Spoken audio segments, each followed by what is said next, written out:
Entaro Adun, Commander. Our forward base has been established.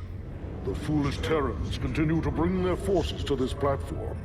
They will serve only to feed the Zerg swarm if we do not destroy them quickly.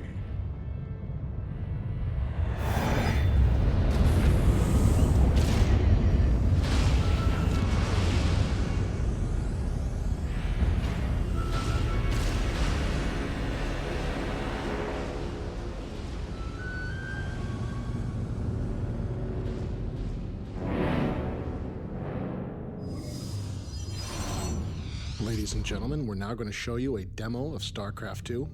Before we begin today, I'd like to remind everybody this is a demo. This is still work in progress. We've got a lot of balance work ahead of us. Nothing you're going to see here today is final. We're going to begin today with these Protoss Zealots. This is a classic unit from the original StarCraft. You can see they're still armed with their powerful psi blades, and they're still protected by a very tough personal body shield. By your will, Cassandra Templari. In StarCraft 2, the Zealots also have a special charge ability. This allows the Zealot to close quickly with his enemies. We stand as one. The Zealot's charge makes him extremely dangerous against ranged defenders like these Marines.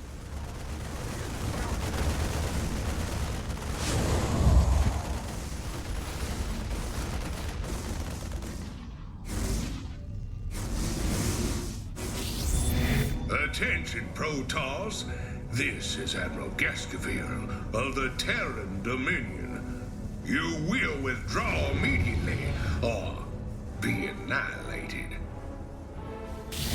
Terrans are bringing in their siege tanks. This is a classic unit from the original StarCraft, and they're in a classic Terran position, using that high ground against us. They're shelling our Zealots from range, forcing our Zealots to go the long way around, and you can see our infantry are just taking a pounding as they try to approach this Terran position. They just can't withstand all of that heavy Terran firepower. In order to attack a Terran position like this, that's so well defended, we're going to need to bring in another new Protoss weapon of war. After the destruction of Aiur and the events of Brood War, the Protoss have been forced to adapt. They created these. These are the Immortals. They have a special type of Protoss shield. It's a hardened shield that activates only when the Immortal is struck by a very powerful attack. You can see the hardened shields are activating now, and they're absorbing most of this Terran fire. This makes the Immortal the perfect choice to assault this kind of defended Terran position.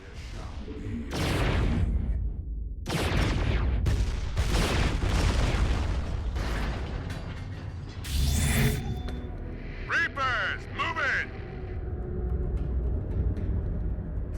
Slaughter 'em, boys! The Terrans are sending in their Reapers. This infantry unit is armed with 2 pistols and uses a jump pack to avoid different types of terrain. Their small pistols don't activate the hardened shields of the Immortals. This makes the Reaper the perfect choice for countering these powerful Protoss troops.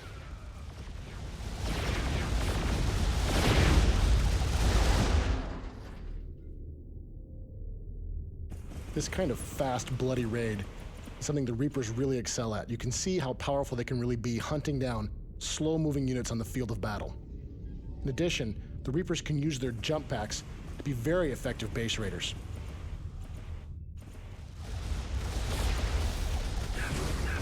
Once enemy forces are inside a Protoss base, one of the first things we'll often go for is our pylons.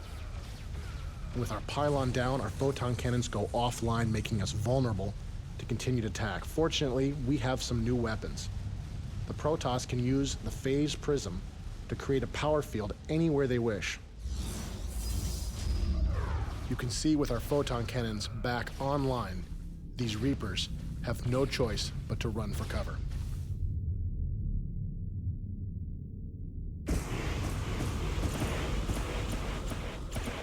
In addition to a number of new units, the Protoss also have access to some new mechanics. Protoss can use Warp-In to teleport units anywhere they want into pylon power.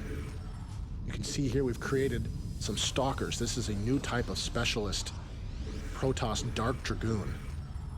It's not very tough, but it does have a powerful weapon. In addition, it has a special blink ability that allows it to teleport a short distance anywhere it can see. This allows the Stalker to avoid certain types of obstacles.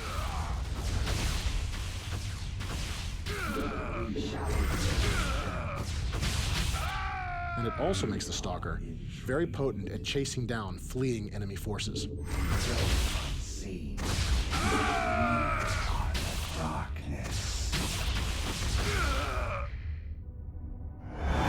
Zerg forces detected. Multiple contacts closing in on our position.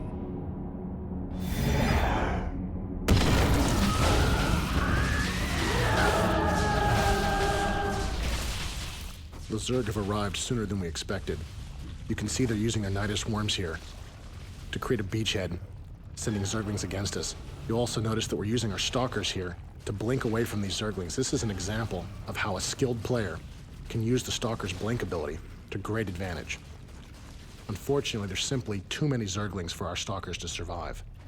In order to deal with a Zerg infestation of this magnitude, we're going to need to bring in some additional reinforcements. Now, we've shown you how you can use the phase prisms to create a power field anywhere you wish, as well as warp in. These two mechanics can be used together to create a large army anywhere on the battlefield.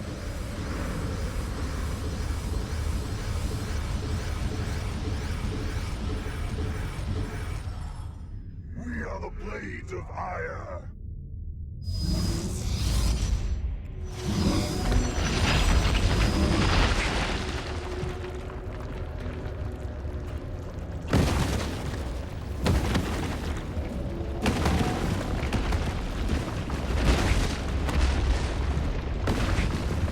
As you can see, StarCraft is still a game where large armies battle against large armies.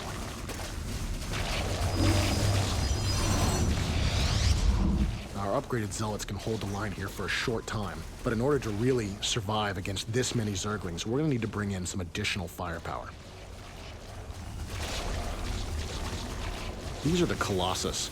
They're powerful robotic units that can use their long legs to step up and down cliffs. In addition, they have a powerful beam that sweeps backwards and forwards, able to do large amounts of damage to small, swarming units like these Zerglings. This makes the Colossus the ideal support unit for this group of Zealots.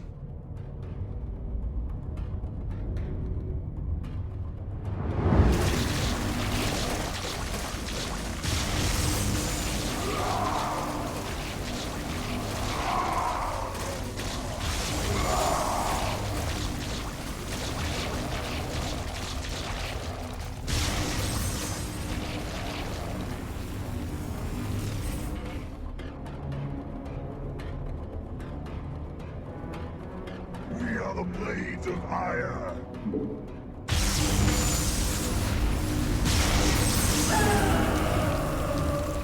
Now, while the Protoss have developed many new weapons, the Zerg have continued to evolve. These Zerglings are mutating into Banelings.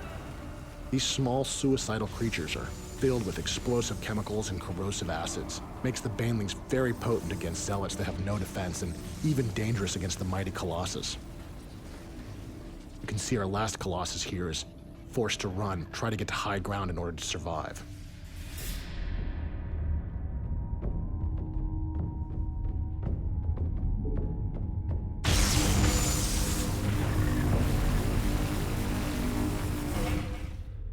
The Colossus is using our new IK system to step up and down this cliff. It's just one example of the new types of technologies we're adding to StarCraft 2 to make the game more dynamic. Now, while the Colossus is very dangerous against ground targets, it's much more vulnerable to an air counterattack. This swarm of Mutalisks will quickly destroy our Colossus and then continue on to attack our base. We'll need to bring in some Phoenix. This is a new Protoss air superiority fighter. It has a special overload ability that allows it to fire its weapon at all nearby enemy forces. Unfortunately, after it overloads, the Phoenix goes offline for a short time. It can't move, it can't fight, and it's helpless against a counterattack. In the hands of a skilled player, the Phoenix can be extremely deadly. If you overload at the right time against the right enemies, you may destroy them all, and there will be no one left to take advantage of your temporary weakness.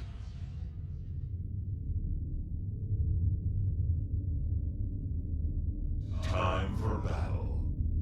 Understood. Done a lot of work on our terrain here in StarCraft 2. We've got our space platform here, and you can see we've also got a lot of great doodads in this environment, some wonderful texture work. You notice we've got a planet there and our deep sky in the background. There's some asteroids floating in the distance. This is just one example of the types of environments we want to create for StarCraft 2. For honor, on the wings of justice.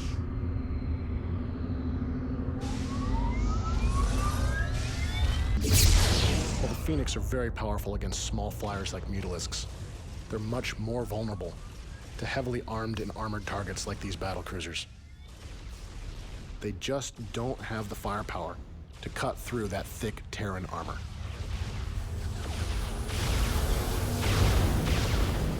In order to deal with a battlecruiser squadron of this size, we'll need to bring in our warp rays. The warp ray is a specialist Protoss flyer that does additional damage the longer it fires at a single target. This makes the warp ray very potent against heavily armored targets.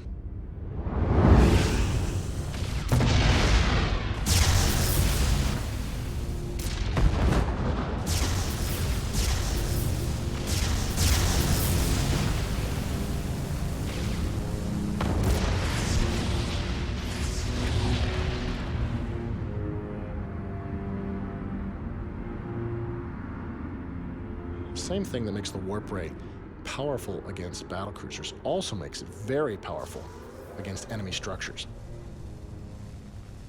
You can see this barracks is taking loads of damage and will try to lift off to escape, but it's just not fast enough to get away from the warp ray.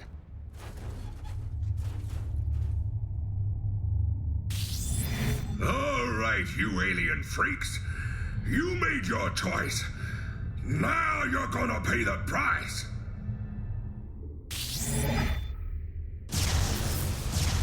The warp rays are very vulnerable to small units. You can see these Marines are coming in, and the warp ray is just wasting way too much of his damage firing at a single target. Makes the Marines a strong counter for the warp ray. You notice our physics system is in action there. As these warp rays die, their pieces fall down and slide down the ramp a little bit. It's just another example of the types of technologies we're adding to StarCraft 2. Now, with our warp rays destroyed, it looks like the Terrans are going to fortify their position here against us.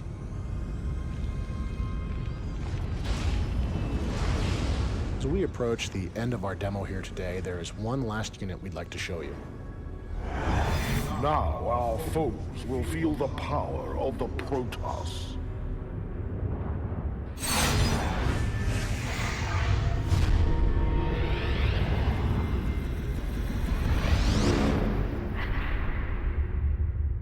This is the Protoss mothership. It is the ultimate weapon of war in the Protoss arsenal. You are only allowed a single mothership at one time. And each mothership costs a significant number of resources to bring to the field of battle. The mothership has several special abilities that can really make her worth the expense. First of these is the Time Bomb. This is a special ability that slows down all enemy movement inside the field. You can actually see the missiles slowing down as they try to strike the mothership and stopping just before they strike home.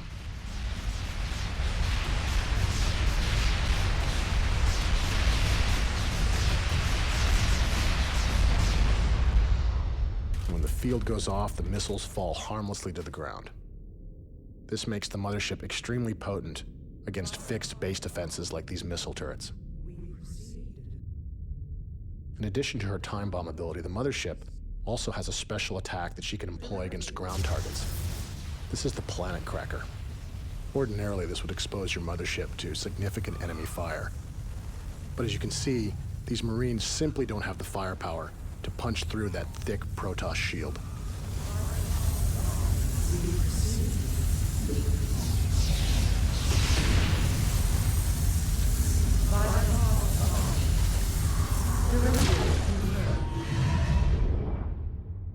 We proceed. Since you're only allowed a single mothership, she's usually a very high priority target for the enemy. When you bring your mothership out, you can expect the enemy to throw everything they've got in an attempt to destroy it.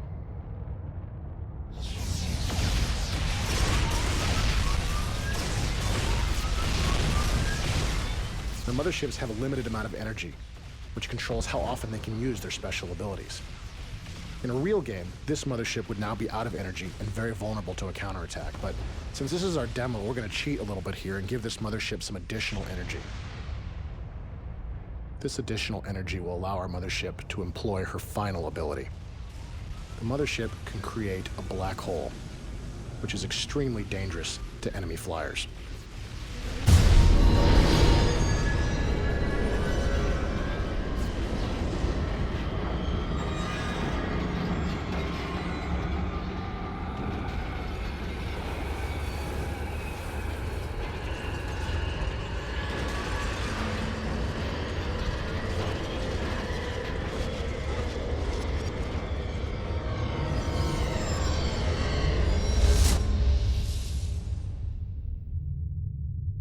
By heart of fire.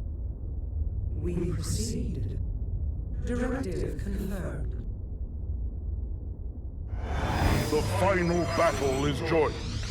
Now is the time to bring our full strength to bear. Entaro Tassadar, Commander. Carry forth the light of ire. We've shown you some old units with some new abilities, as well as a great many new Protoss weapons. We'd like to leave you today with a look at a battle between the Protoss and the Terrans. This is the first time anybody outside of Blizzard Entertainment has seen these two races engaged in an epic battle in StarCraft II.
Missile ready.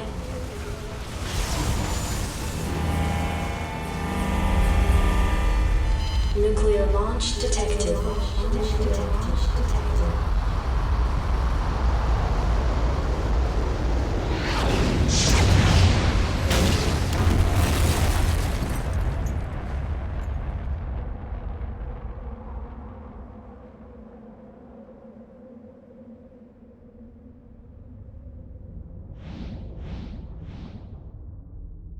You called down the thunder.